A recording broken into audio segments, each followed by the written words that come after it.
அகில பாரதிய வித்யார்த்தி பரிஷத் சார்பாக இன்னைக்கு நம்மளுடைய மாண்புமிகு தமிழக முதலமைச்சர் அவர்களை சந்தித்து தமிழ்நாட்டில் இருக்க கல்வி சம்பந்தமான உயர்கல்வி சம்பந்தமான பல்வேறு விதமான கோரிக்கைகளை ஏபிவிபி சார்பாக முன்வைத்துள்ளோம். முதலாவதாக இன்னைக்கு தமிழ்நாட்டில் மிகப்பெரிய ஒரு இளைஞர்களுடைய புரட்சி நடந்திருக்கு. அது புதுசாக தமிழக முதல்வராக பதவியேற்றுள்ள மாண்புமை பொருந்திய தமிழக முதலமைச்சர் அவர்களுக்கு ஏபிவிபி சார்பாக வாழ்த்துக்களை தெரிவித்துக் கொள்கிறோம்.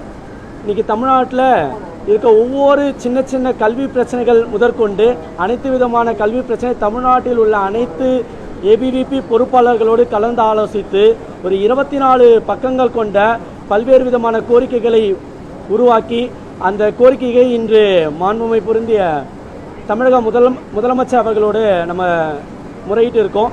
அதில் முக்கியமாக ஒரு 17 கோரிக்கைகள் நம்ம இன்றைக்கி கொடுத்துருந்தோம். அதில் ஒரு 8 விதமான கோரிக்கைகள் உடனடியாக நடவடிக்கை எடுப்பதாக மாண்புமை முதலமைச்சர் அவர்கள் உறுதி கூறியிருக்கிறார். அதில் முதலாவதாக நான் முதல்வன் ஸ்கீம் நம்மளுக்கு எல்லாருக்குமே தெரியும். இன்றைக்கி நான் முதல்வன் ஸ்கீமில் நடைமுறைக்கு சாத்தியமே இல்லாத பல்வேறு விஷயங்கள் இன்றைக்கி நடந்துகிட்டு இருக்கு. இன்றைக்கி ஸ்க்ரீனில் போயிட்டு ஆப்பில் போயிட்டு அந்த வீடியோ பார்த்துட்டு அவனுக்கு சர்டிஃபிகேட் தர்றது, அதுக்கடுத்து அதில் பல்வேறு விதமான விஷயங்கள் இருக்குது. ஒரு குறிப்பிட்ட ஸோ அதில் நிறைய பிரச்சனைகள் இருக்குது. அது எல்லாமே ஒரு எம்எஸ் எக்ஸல் வேர்டு இது மாதிரி விஷயங்கள் ப்ராக்டிக்கல் விஷயங்களை சொல்லித்தரணும். வீடியோ மட்டும் பார்த்துட்டு அவனுக்கு அந்த நாலேஜுகள் கிடைச்சிடாது. இது போல் பல்வேறு விஷயங்கள் அதில் சொல்லியிருக்கோம். அந்த நான் முதல்வன் ஸ்கீமை நடைமுறைக்கு சாத்தியமானது போலவும் மாணவர்களுக்கு பயனுள்ள விதமாகவும் உடனடியாக நடவடிக்கை எடுப்பதாக முதலமைச்சர் அவர்கள் கூறியிருக்கார். ரெண்டாவதாக டிஆர்பி விஷயம். இன்றைக்கி டிஆர்பி வேக்கன்ஸில் 4000 வேக்கன்சி இன்றைக்கி இருக்குது. அதை உடனடியாக இன்றைக்கி அதை நடவடிக்கை எடுப்பதாக முதலமைச்சர் அவர்கள் உறுதியாக கண்டிப்பாக சொல்லியிருக்காரு. இப்போ நெட் எக்ஸாம் எடுத்துக்கிட்டிங்கன்னா அதில் பல்வேறு விதமான மோசடிகள் நடந்திருக்கு. எக்ஸாம் அலௌன்ஸ் பண்ணி கடைசி நேரத்தில் அந்த எக்ஸாம் கேன்சல் பண்ணியிருக்காங்க லாஸ்ட் தமிழ்நாடு கவர்மெண்ட். அதை உடனடியாக அந்த வேலைவாய்ப்புகள்லாம் உடனடியாக நடவடிக்கை எடுப்பதாக தமிழக முதலமைச்சர் அவர்கள் உறுதி சொல்லியிருக்காரு. நீங்கள் பிஎம்ஸ்ரீ ஸ்கீம் எடுத்துக்கிட்டிங்கன்னா அதில் பல்வேறு விதமான பிரச்சனைகளை முன்னாடி இந்த தமிழ்நாடு கவர்மெண்ட் சொல்லியிருந்தாங்க. இந்த கவர்மெண்ட் உடனடியாக நடவடிக்கை எடுப்பதாகவும் அதை தமிழ்நாட்டில் நடைமுறைப்படுத்துவதற்கான சாத்தியங்களை பற்றி டிஸ்கஸ் பண்ணி நம்ம கண்டிப்பாக நடவடிக்கை எடுப்போம்னு சொல்லியிருக்காரு. அதுக்கடுத்தது இன்னைக்கு தமிழ்நாடு கவர்மெண்ட் காலேஜஸில் கெஸ்ட் லெக்சர்ஸோட பிரச்சனை நம்மளுக்கு எல்லாருக்குமே தெரியும்.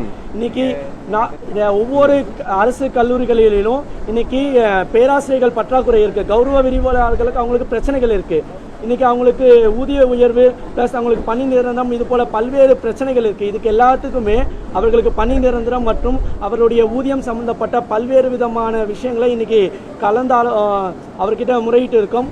இதுக்கு அடுத்தது இன்றைக்கி தமிழ்நாட்டில் 22 மாநில பல்கலைக்கழகங்களில் 15 பல்கலைக்கழகங்களில் துணைவேந்தர்கள் இல்லை.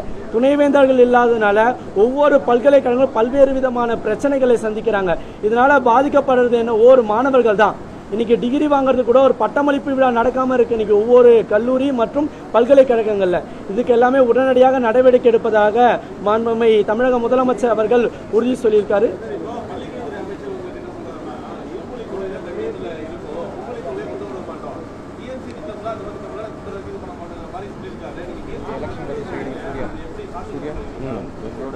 எங்களுடைய இல்லை இதை தான் நாங்களும் சொன்னால் அதில் நடைமுறைக்கு சாத்தியமான விஷயங்கள் டிஸ்கஸ் பண்ண சொல்லியிருக்காங்க. மும்மொழி கொள்கை இன்னும் என்இபியில் சொல்லியில்லை. என்றைக்குமே நீங்கள் தாய்மொழியை கண்டிப்பாக படிக்கணும். நாங்களும் தமிழர் தான், நாங்களும் இதே தமிழ்நாட்டில் தான் பிறந்திருக்கோம். கண்டிப்பாக எல்லா மாணவர்களும் தன்னுடைய தாய்மொழியை முதல் மொழியாக படிக்கணும். ரெண்டாவது மொழி நம்மளுடைய ஆங்கிலமோ உள்நாட்டு மொழியாக இருக்குன்னு தான் சொல்கிறாங்க. என்றைக்குமே இங்கே எல்லாரும் இன்றைக்கி எந்த திராவிட கட்சிகள் எல்லாம் என்ன சொல்லியிருக்காங்க, ஹிந்தியை திணிக்க பார்க்குறாங்க அப்படின்னு சொல்கிறாங்க. வித்யார்த்தி பரிஷத் என்றைக்கு எந்த மொழியும் திணிக்கிறதுக்கு என்றைக்கு உறுதுணையாக இருக்காது. 3 மொழிகள் அது நம்ம கண்டிப்பாக படிக்கணும். அதுக்கு சாதாரண கிராமத்து மாணவர்கள் ஏழை மாணவர்களுக்கு போகணுன்றது தான் அகில பாரதிய வித்யார்த்தி பரிஷத்தோட நோக்கம். அது மட்டும் இல்லாமல் இன்றைக்கி பிரைவேட் ஸ்கூலில் இருக்க பணக்காரோடைய அரசியல்வாதிகள் குழந்தைகள்லாம் இன்றைக்கி 3 மொழிகள் படிக்கிறாங்க. ஏன் சாதாரண ஏழை விவசாயிகள் போன்ற குழந்தைகளும் படிக்கணும்ல? அது ஏன் நீங்கள் தடுக்கிறீங்க? அது ஒரு ஸ்கீம் ஓடிது. அந்த ஸ்கீமில் இவங்க சைன் பண்ணதுக்கு அப்புறம் தானே தருவாங்க. அதில் எங்கே பாதிக்கப்பட போகிறாங்க? அந்த ஸ்கீம் சாதாரண ஒரு கிராமத்தில் இருக்க மாணவர்களுக்கு தானே பெனிஃபிட். அது அந்த கிராமத்தில் இருக்க ஒரு சாதாரண கிராமத்து மாணவர்களுக்கு பயனடையக்கூடிய விஷயங்கள்ல இன்னைக்கு இவ்வளவு நாள் அரசியல் செஞ்சுட்டு இருக்காங்க. ஆனா இந்த கவர்மெண்ட் அதுல பேசி நடவடிக்கை எடுப்பதா எங்களுக்கு உறுதி கொடுத்திருக்காங்க. என்ன இஷ்யூனா, இப்போ ஒரு ஆப்ல போய் டிகிரி படிக்கிற எல்லா பசங்களும் கம்பல்சரி நான் முதல்வன் ஸ்கீம், நான் முதல்வன் ஒரு பேப்பர் இருக்கு. அந்த பேப்பர்ல ஒரு சிலபஸ் இருக்கு. அந்த வீடியோ போய் பார்த்துட்டா அவன் அதை படிச்சு முடிச்சதுன்னு சொல்லிட்டு அதுல இருக்கு.